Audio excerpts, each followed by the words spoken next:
So, my talk will be entitled Unlocking the Secret Garden, and I will try to do an overview of my works. I will try not to bring a theoretical burden into it, although I also think about my own works, but I prefer to think of them as creative research. So the boundaries between theory and practice here are somehow blurred. I would like to start by saying that all of my works are a sort of dialogue with other authors, things that allow me to grow to the person that I am. So I write under the influence and while impaired as well. Starting in Baroque poetry, labyrinths, anagrams, all sorts of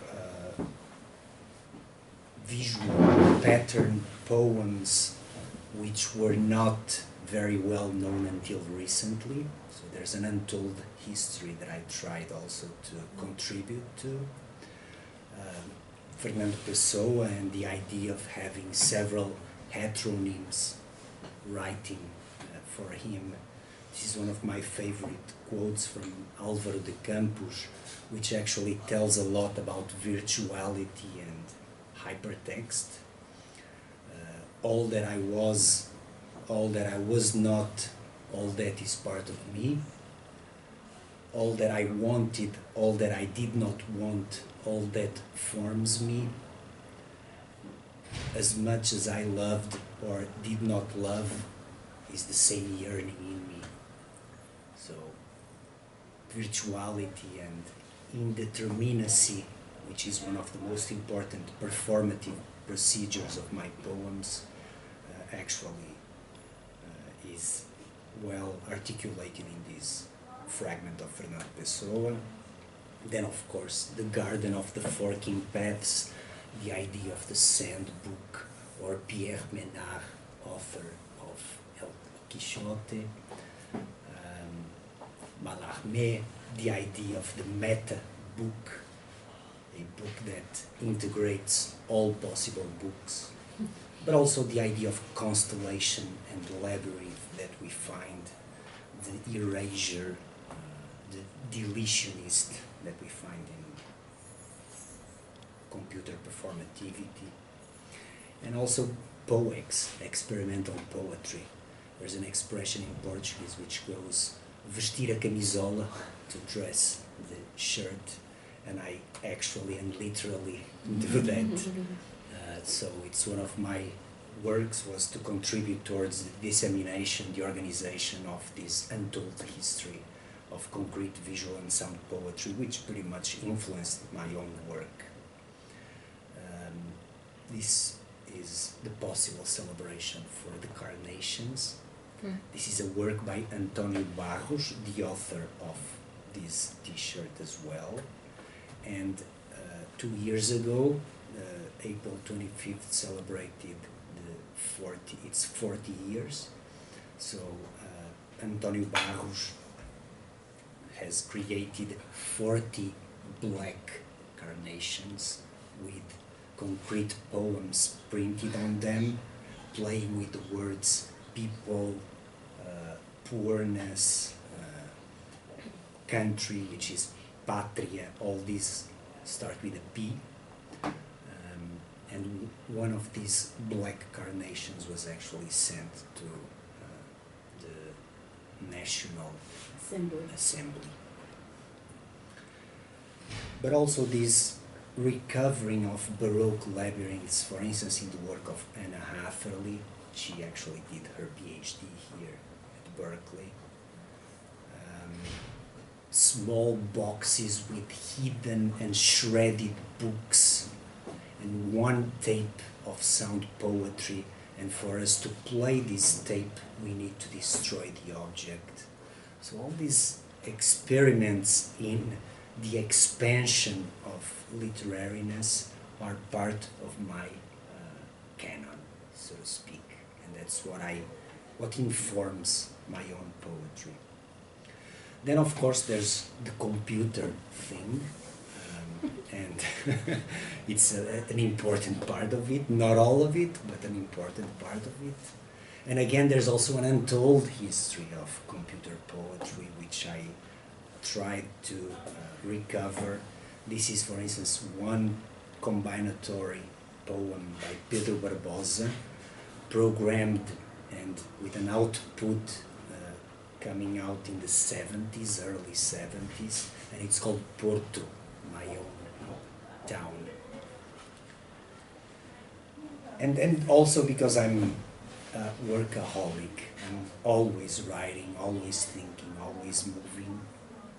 For instance, just recently, Antero de Alda sent me a book of poetry written based on a script programmed in Spectrum, in basic language in 1986, but now is recovering it and publishing the results as a linear, typical book. And he asked me to write the preface for this book, and I did. But in order for me to write, I need to rewrite. So I reprogrammed the work itself from 1986 with my own tools of writing. And that's how I think through literature, by redoing it, by mixing it and remixing it. Okay, so text or textuality for me is a constant and permanent metamorphosis. And today I will try to give you an overview of how I transform source texts into something else, but also will try to concentrate on a specific work which is itself about transformation. It's Humor by two authors, Raul Brandão and Herbert Welder, so now maybe three authors, Raul Brandão, Herbert Welder and myself. In order to get there, there's a couple of words that I need to guarantee you understand. So I will not talk about Kindles or EPUBs or PDFs, that's not what I do, although I also send my articles in PDF format, obviously. But what I do is to use computing techniques to program texts that otherwise could not be seen or read. So my texts only work with the internet when we are logged into the internet or in computer screens. They promote the integration of different languages, so it's about the convergence of verbal, visual, vocal. They are most times interactive in the sense that they will not progress until the reader participates somehow. They are immersive in the sense that I try to create three-dimensional environments and also sound environments that allow for this immersion of the reader. And in that sense, they are what Espen Aarseth has called cybertexts or ergodic textualities, in which we have ergos and hodos.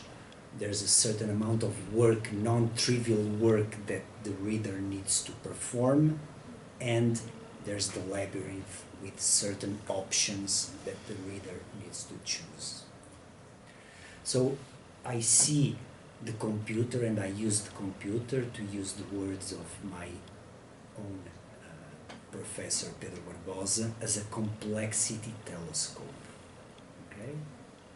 In that sense, and I will translate, the texts that I do and publish, so to speak, they raise questions that Pedro Barbosa was well aware of way back in 1996 when he published a book on a floppy disk.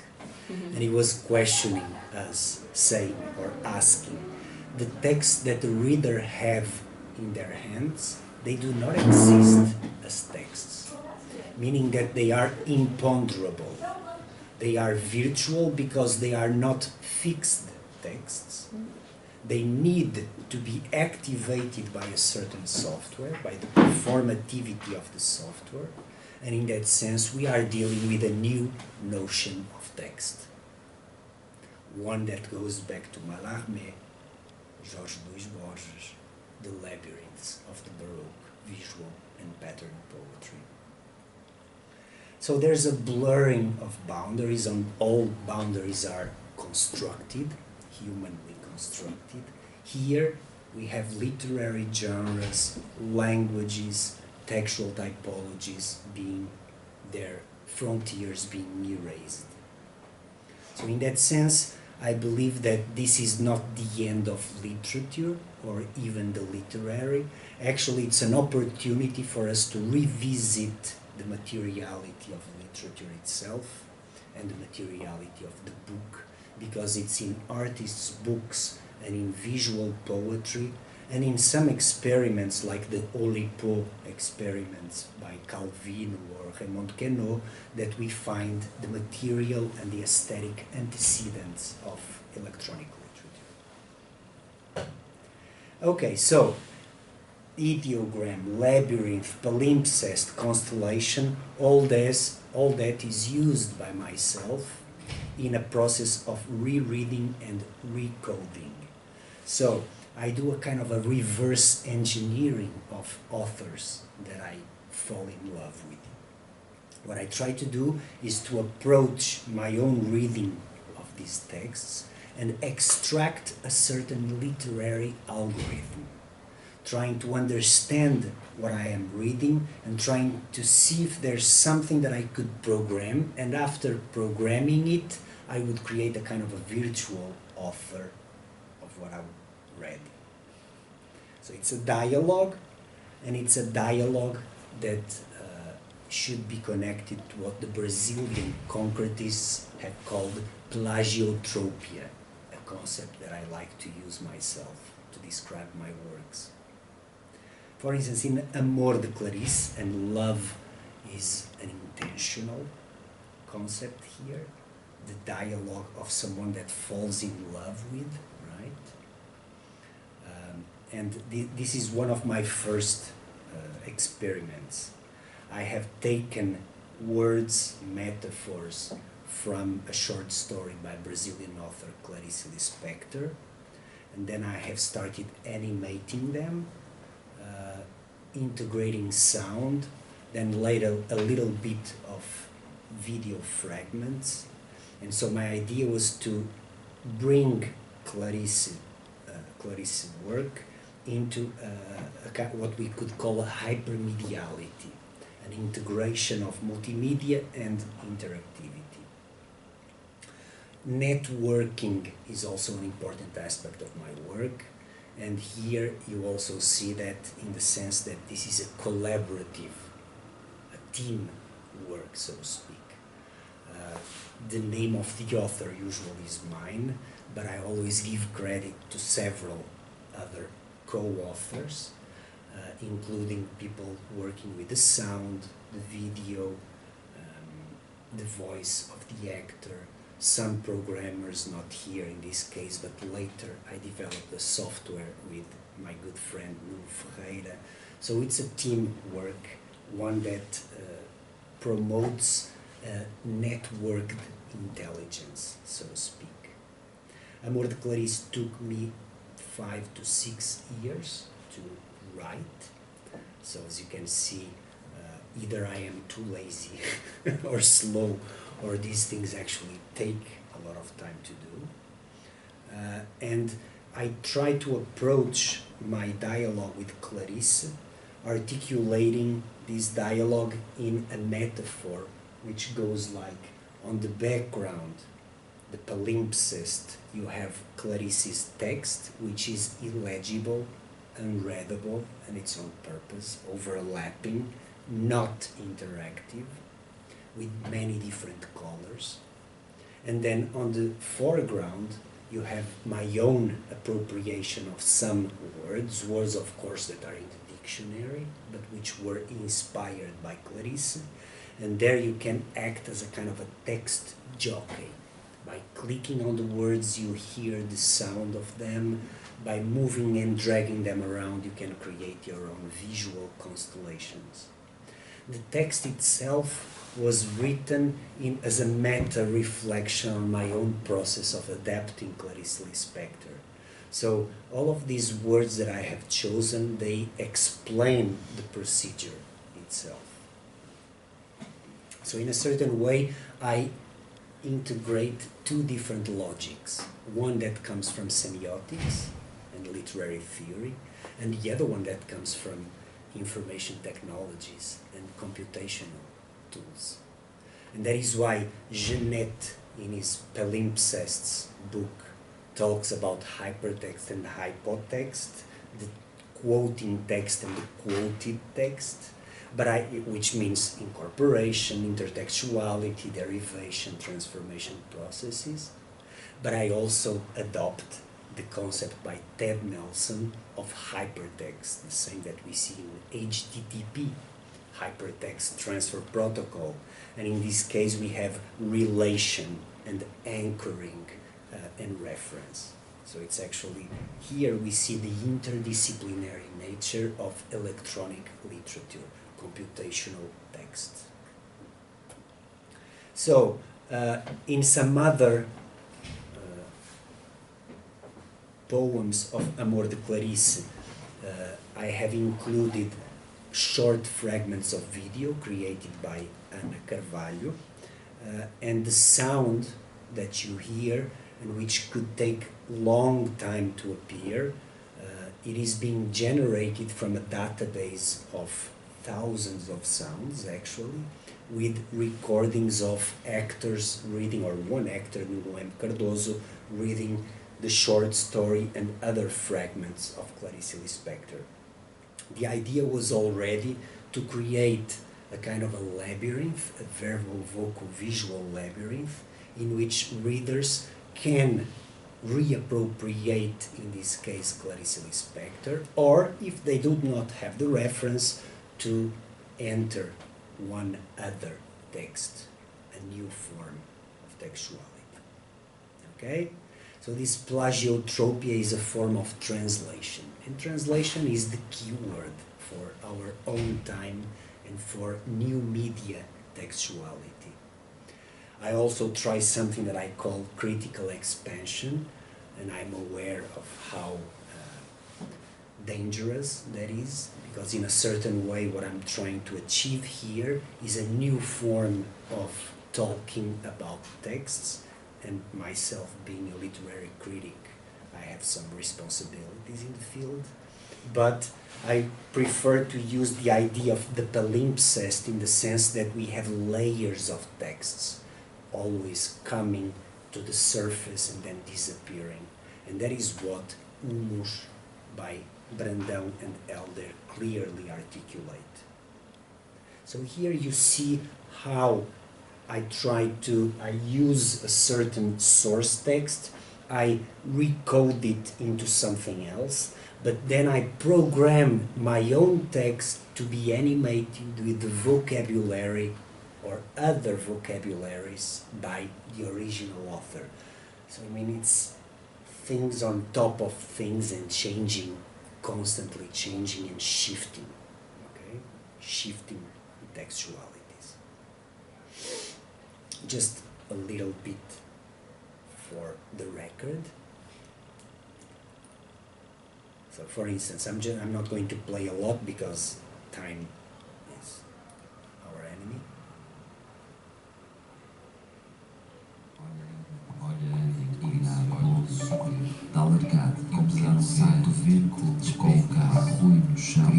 So the sound fragment is constantly repeating itself, creating this immersive experiment, and you have these words that you can actually interact with and play with.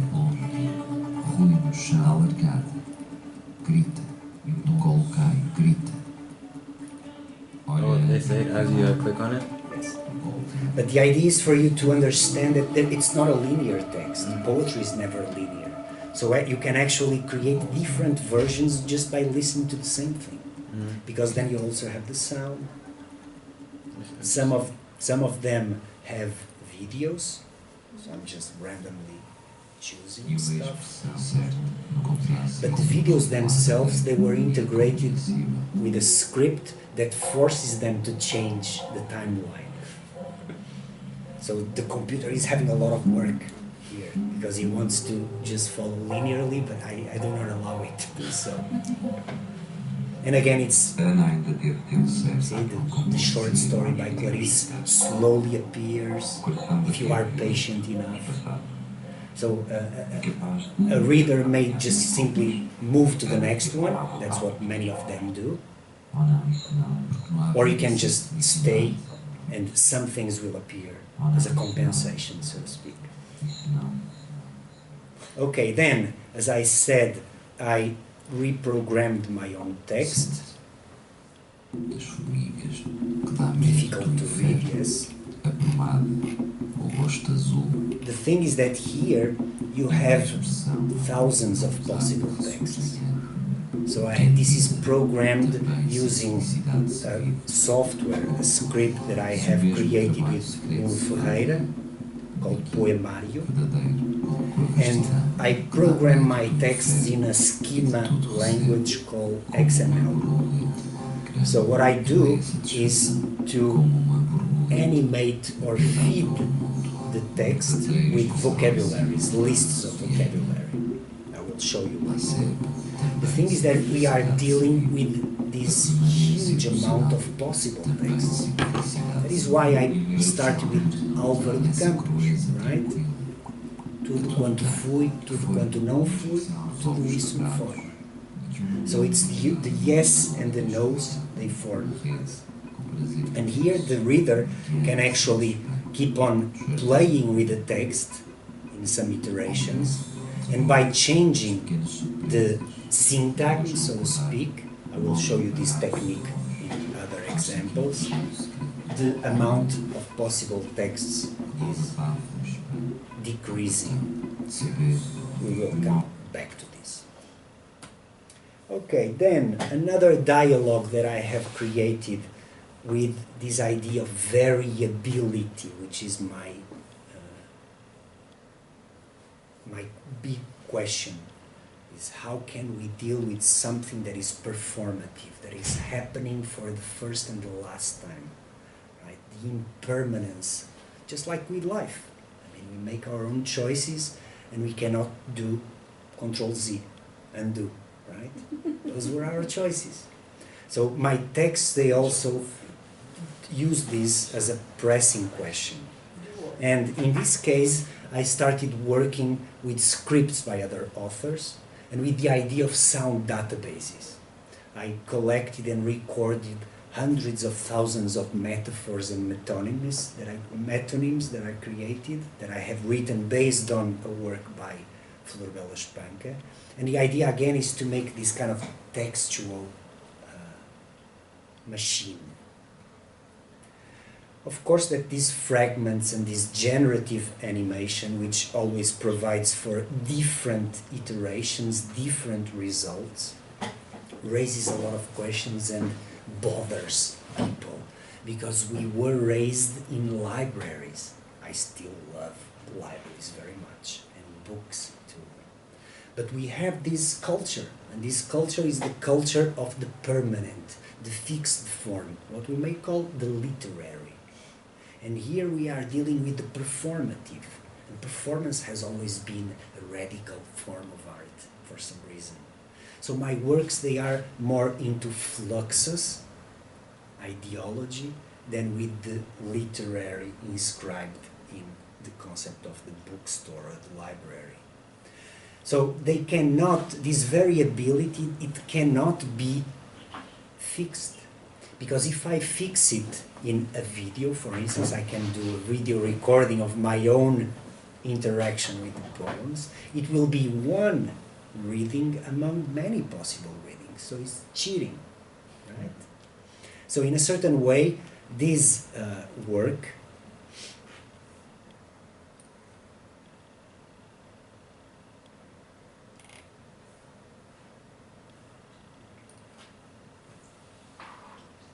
me play a little bit with it. Amor, mundo ou vida, esse sonho triste. which is dedicated to Flor Bela Espanca, no mundo perdida, na vida sem norte, irmã do sonho e da sorte. So you have 5 poems, and these poems, they are sort of linear, although they are convergence of languages. So you can just simply go to the next one.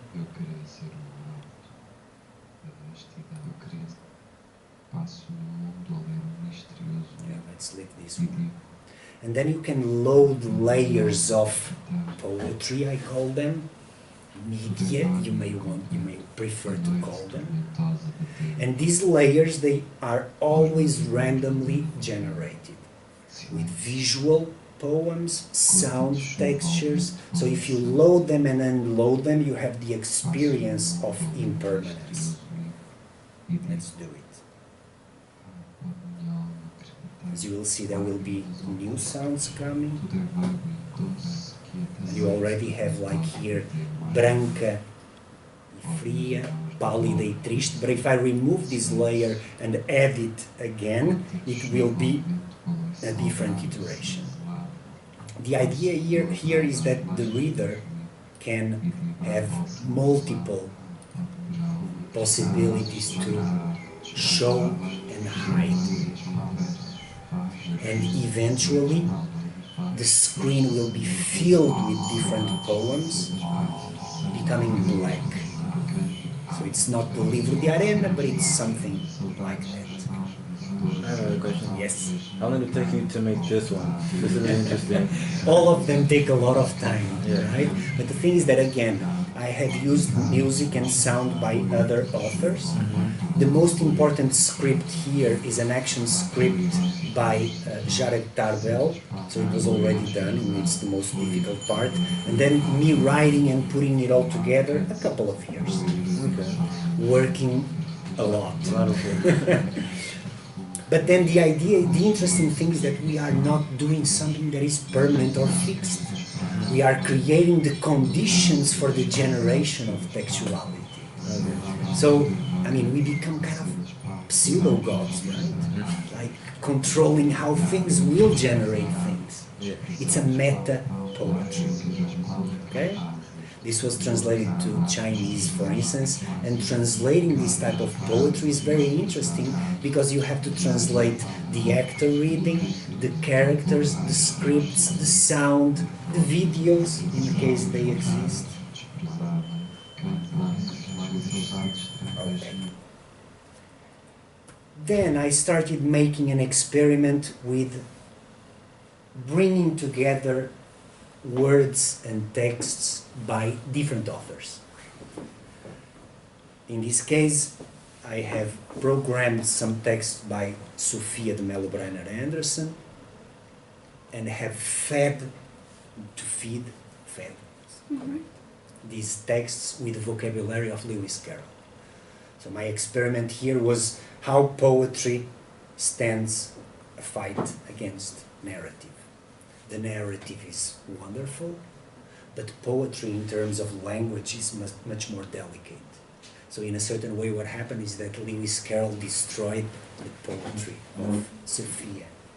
But it was the first time that I did this experiment, and later I developed this into understanding and working in class with students in interdisciplinary contexts. Some were programmers, some would do the sound, some would do the image, and some from literature. They would extract the vocabulary of authors and program them in a way that would allow one author to be transformed by the other author. The results are amazing. Again, no time for such details, but here I was able to understand Sophia in a way that linear reading from page 1 to page 300 of the book would never allow me to do. So when you start working with the stuff, with the words, the verses, the density of the works, you truly understand them. So it's anthropophagy, as Brazilian authors would say. For us to understand something, we need to devour it, to eat it, and then vomit it back. So here I was also trying to deal with different forms of visual language, different forms of interaction, a lot of buttons, a lot of coding appearing as a text itself, which is something that always has interested me. So it becomes a sort of an avant-garde experiment, an expressive experiment. All this led to the creation with my good friend Nuno Ferreira of Poemario. Poemario is a software that allows people to program what took me a lot of time to do in previous experiments. It used to have an interface, an IDE. Now we had to change this, which was published on ActionScript. We had to change it into JavaScript because of HTML and smartphones and stuff like that. So it still does not have such a complex interface, but it works. And after the program was created, we are constantly changing things on it and upgrading it, but I can program my texts in XML. Then we also created a blog, one blog which I don't log into as an administrator. Well, I can log in, but I don't post anything there, because the posts of this blog, they are sent automatically from my poems by my readers. So again, we are dealing with a certain type of uncertainty, indeterminacy, imponderability, and we are moving from the literary, the fixed, the cancioneiro, the songbook, into the performative, going back to orality and troubadourism. So we are left with nothing in our hands. We are left with arena, sand, or water, which slips through your fingers. It's a liquid type of poetry. So what can we do? How can we freeze this water, this liquid textuality? A blog with a Perl and PHP script that is sent and fixes the readings of my poems. That is why José Augusto Mourão says that this poemario has a very political end, which is to subvert the entertainment machine, because it proposes new active forms of community, of participation, an interaction, the theater that all texts try to hide, what Bolter called immediacy, what we have in Hollywood kind of media. You just watch the movie and what creates that movie is erased from the experiment.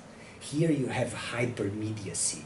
The apparatus of the construction is given to the reader. So there's nothing hidden. It's a true participation. Here in Poemas no Meio do Caminho, which is currently exhibited in a marvelous exhibit at Doe Library called No Legacy, organized by Alexandre Pascoal.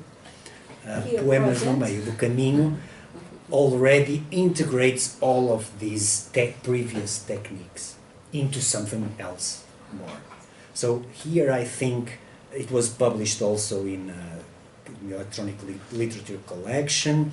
It has a three-dimensional panorama which brings my interest with video games, the language of video games, the new cinema, as I usually tell my students, a cinema that is participative, interactive, immersive, etc.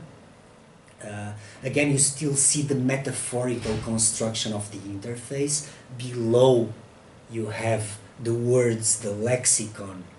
Above, you have the poems built on that lexicon. And in the horizon line, this is called Poems in the Middle of the Road. It's about a poem by Carlos Drummond de Andrade, but the poetry here is my own. And you have this interaction which shows, and that's what matters for me, a same script, a same file. So if you don't know anything about programming, think of the same page. So I put the same page in different places, and that page it's changing constantly in those places. Let's interact with it a little bit.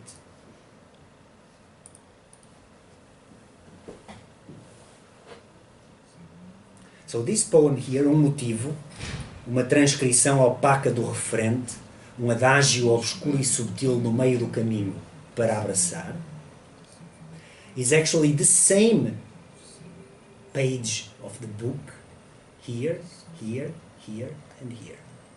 So it's a copy, let's say. Let's use you have one page in the middle, and the other ones are copies of the same page. But because this is performative and animated through a generative script, readers can actually see that the other ones are constantly changing and different.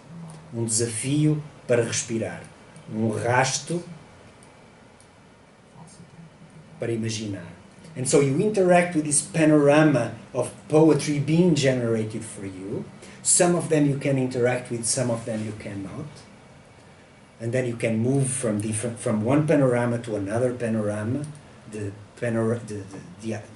structure of the programming was created with Luis Carlos Petri. Well, it's not working over there, so let's go to the other one.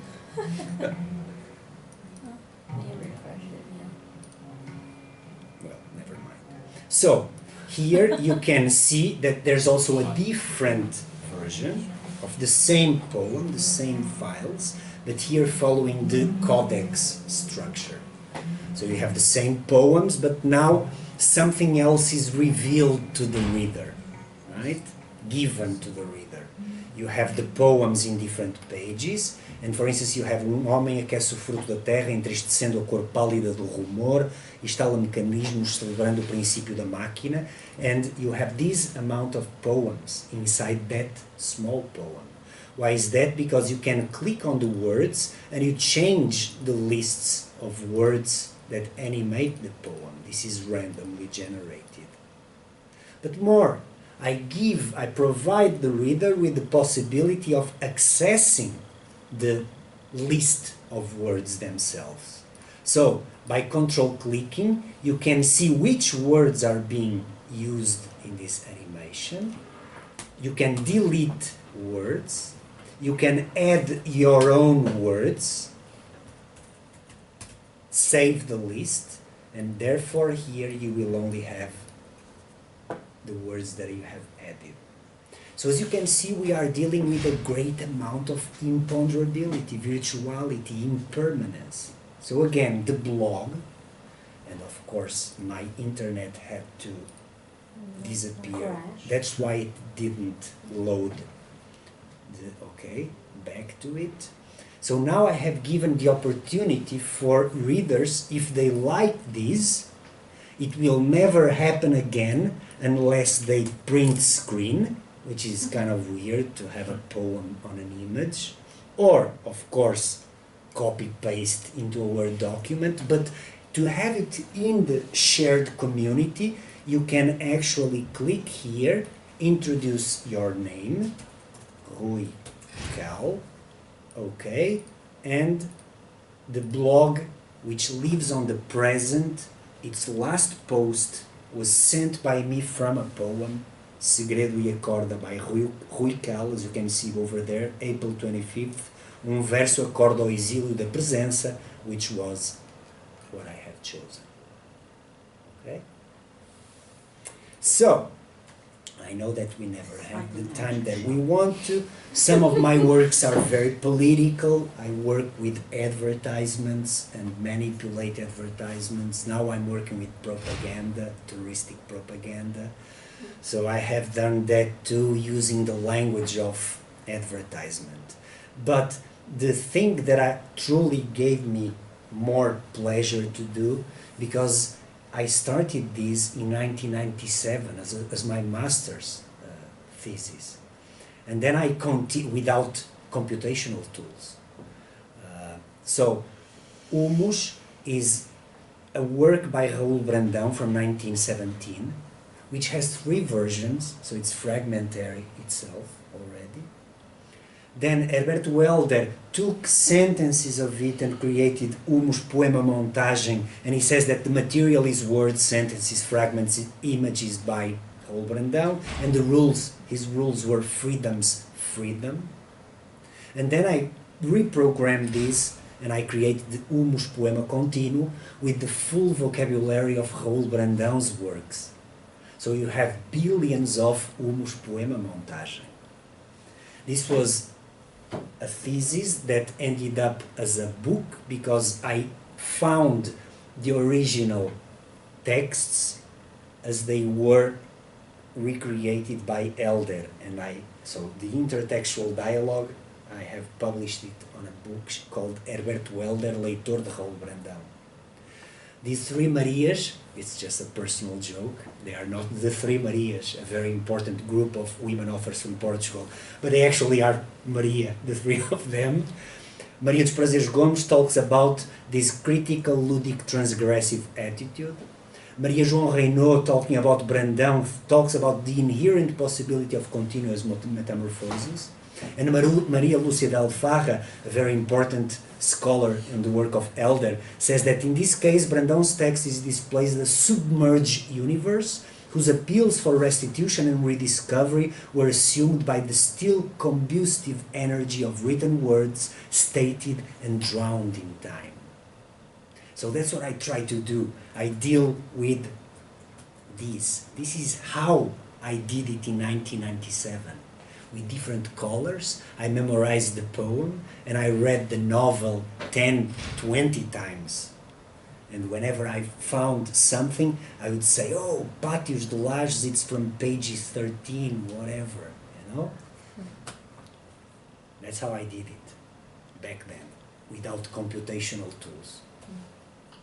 And then, in English, it's not easy, but I have done translation for yourselves. So you see, for instance, yards with slabs uplifted by the sole effort of the grass, the castle, the staircase, the tower, the door, the square. All these floats underwater. Do you hear the scream of the dead? And this comes from page 17, where Brandão says, a soiled village, deserted streets, yards with slabs uplifted by the sole effort of the grass, the castle, the untouched remains, blah, blah, blah, blah. But then, on the second edition, page 11, all this seems to float underwater, which grins underwater. And then on page 187 of the second edition, finally, do you hear the scream of the dead? So I found this with my eyes, and colored inks, but then all of it, the whole text, and then I reprogrammed the poem so with the full vocabulary of Raul Brandão, so and this becomes my opus in a certain, and it's not even mine, but it's not even Herberto Helder either. And Raul Brandão would constantly say that it was something that just appeared to him. So it's about metamorphosis, it's about textual transformation. Just play a little bit with it, because I want to leave you time for. So this is the English version. I actually created a translation of fragments. It's not easy to translate Portuguese poetry. The stone encloses relentless gold tail, only water speaks on holes. So we can animate the poem and access the lists themselves. Then go back to the original. And I always use, well, you don't see it, okay? But in my computer you would see it. On the background, in light gray, you have the text by Brandão. So again, you have the same thing that I tried to articulate in Amor de Clarice. On the foreground, the interactive layer of hypertext, in terms of Generative. On the background, as a soiled voice, that voice, the original. So readers can interact with the poems, creating their own versions, introducing their own vocabulary, and then, if they feel like it, they can send it to the blog. Let's just leave the sound while I do my conclusions. So this is an important text for me because both deal with the stone and the mineral elements, gold and alchemy. For me, reading is an alchemic process. And interacting with the other author, remember what I told you about liquid textualities? The water is always present here with its purifying properties, but also spring and the regeneration it brings. And that is why the whole process of Humus Poema Continuo articulates, summarizes some of the aspects that I try to put in practice in my poetry. Non-linearity, in the sense that paths, just like in The Garden of Forking Paths by Borges, paths are not predetermined, and our choices and the things that we do not choose, they are both part of us. Interactive, in the sense that readers can participate, they are part of the game, that hidden game of literature, and they can also collaborate by sending their iterations into the collaborative blog. And therefore it is a work of a type of work that is suited for the new media paradigm, to manipulate, to participate, to personalize. So again, ergodic work and path for a type of poetry that is variable, performative, indeterminate, processual, impermanent, immaterial, programmed, and multiple. Thank you very much.